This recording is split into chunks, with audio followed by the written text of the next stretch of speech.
Sumit ji, America के राष्ट्रपति यदि अपने होम टाउन में अपने उम्मीदवार को नहीं जिता पाते तो ये बहुत बड़ी हार होगी ट्रंप के लिए। अगर इन चुनाव को ट्रंप की अग्नि परीक्षा भी कहा जाए तो मुझे लगता है गलत नहीं होगा। ये अमेरिका की भी हार होगी, ट्रंप की भी हार होगी, और ये क्रिश्चियनिटी की हार होगी अगर मैं खुल हम्म। के बोलूं।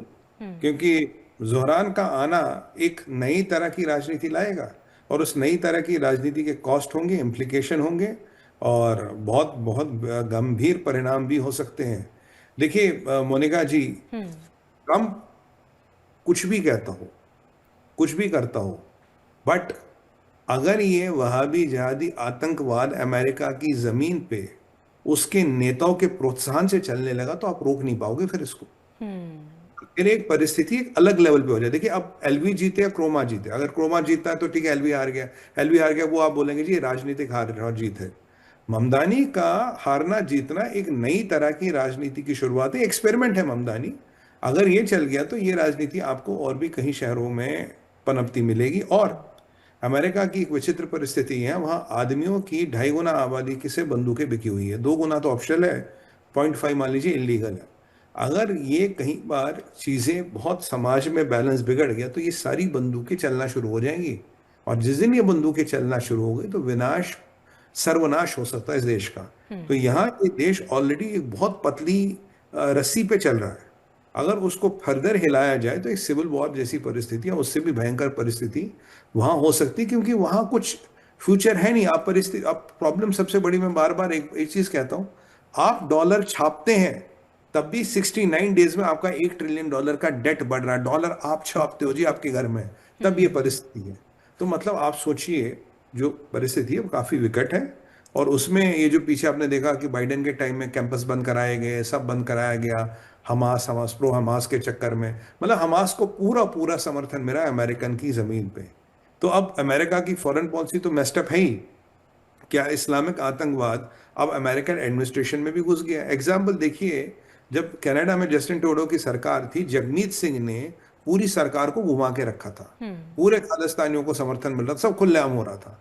जगमीत सिंह के जाने के बाद वो काफी 30-40% कम तो हुआ, जो हमें दिख रहा है। हाँ। बिल्कुल कोई परिस्थिति, अगर ऐसे लोग शासन प्रशासन में आ गए, कल को कुछ भी हो सकता है, कल को रूल्स भी रिलैक्स हो सकते हैं, कल को इमिग्रेशन भी हो सकती है, कल को मतलब कुछ भी हो सकता है। और आप जानते हैं कि कहीं ना कहीं इस्लामिक आतंकवाद का नंबर 1 निशाना अमेरिका तो रहा है और हमेशा रहेगा।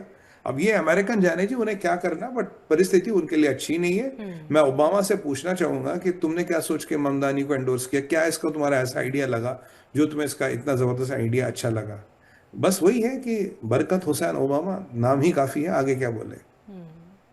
सुमित जी, एक सवाल जो मेरे जहन में बार बार आ रहा है और मुझे लगता है हमारे दर्शक भी जानना चाहेंगे कि न्यूयॉर्क मेयर का चुनाव आखिर इतना महत्वपूर्ण क्यों है। देखिए, न्यूयॉर्क एक अमेरिका का बहुत बड़ा स्टेट है, हम्म। और न्यूयॉर्क में फाइनेंशियल एक्टिविटी बहुत होती है। फाइनेंशियल एक्टिविटी बहुत होती है न्यूयॉर्क में। न्यूयॉर्क एक ऐसा स्टेट है जिसमें कई सारी नेशनलिटियाँ रहती है, 84 भाषाएं बोली जाती है। न्यूयॉर्क में ऑलरेडी क्राइम रेट बहुत हाई है, राइट। न्यूयॉर्क से आप मान लीजिए अमेरिका का काफी अर्थव्यवस्था का संचालन होता है, राइट। कैलिफोर्निया तो खैर नंबर 1 प्रोविंस है, उसका मुकाबला नहीं है। उसके बाद मैं मानूंगा अगर कोई इंपॉर्टेंट है तो वो न्यूयॉर्क है। अब न्यूयॉर्क में पॉलिटिकल एपिसेंटर है अमेरिका का। न्यूयॉर्क को अब मैं तुलना कैसे करूं, मान लीजिए हमारा चेन्नई मान लीजिए, हमारा तमिलनाडु मान लीजिए, जी। नंबर 1 नहीं है, पर नंबर 2 नंबर 3 पे आता है। न्यूयॉर्क में आपकी पूरी ईस्ट कोस्ट की राजनीति इंपैक्ट होती है। जो न्यूयॉर्क में होगा पूरे ईस्ट कोस्ट में आपको वो वेव वहां से नजर आती हुई दिखेगी। और न्यूयॉर्क, जहां तक मेरा ध्यान है, आई मे बी रॉन्ग, पहले ये सेंचुरी स्टेट था, बीच में हटा था। अगर कल को मेयर के पास पावर होती वो उसको सेंचुरी स्टेट फिर डिक्लेयर करते। यानी कि जो यहाँ इलीगल आएगा आप उसको हिला नहीं सकते, आइस आके यहाँ इलीगल्स को डिपोर्ट नहीं कर सकता। तो मतलब ये एक अराजकता का अड्डा बनेगा, और ये अराजकता का अड्डा फिर केवल न्यूयॉर्क तक ही नहीं फैलेगा, फिर जो आसपास के आपके एरियाज हैं उनमें भी फैलेगा। तो मान लीजिए वही वाली बात है कि आपका एक छोटा मोटा अफगानिस्तान सा अंदर बन जाएगा, बाकी वो अपना जो कार्यक्रम है फैलाते रहेंगे ये लोग। और आप जानते हैं कि जब ये ऐसा सिस्टम बनता है तो इनको चीनियों का भी समर्थन मिलेगा, इनको ईरान, तुर्किया, कतर, सब लोगों का इनको समर्थन मिलता रहेगा। फिर एक होप दिखेगी कि आप अमेरिका के अंदर घुस के अमेरिका में सेंध लगा सकते हो। ये क्वेश्चन है सेंध लगाने का, पॉलिटिकल सेंध लग सकती है या नहीं लग सकती है। तो अगर ये जीत जाता तो मतलब एक पीओसी से कहते हैं, प्रूफ ऑफ कॉन्सेप्ट है कि पॉलिटिकल सेंध लग सकती है। तो यहां से आगे के कार्यक्रम और रणनीतियां, वो दूसरा कैंप है, वो बनाना शुरू। फिर एम्बिशन बढ़ेंगे ना जी, फिर मेयर तक थोड़ी ना रहेंगे, फिर तो एम्बिशन और भी बढ़ेंगे। क्या करना है, फॉर्मूला तो आपको मिल गया, रेवड़ियों की प्रॉमिस करो, फ्री में सब कुछ बांट दो, लोग आपको वोट दे देंगे। और रमदानी का कोई फ्यूचर पॉलिटिकल बैकग्राउंड वगैरह है नहीं, कुछ तो बिल्कुल। ये आज तक था नहीं है। और ओबामा की आपको मैं बात बताऊं, Obama was never fit to be a president, क्योंकि उसके कुछ साल का सेनेटर का एक्सपीरियंस था। इस लेवल पे ओबामा के अलावा कोई प्रेसिडेंट बना ही नहीं, पर ओबामा बन गया, और उसके बाद क्या हुआ आप जानते ही हैं।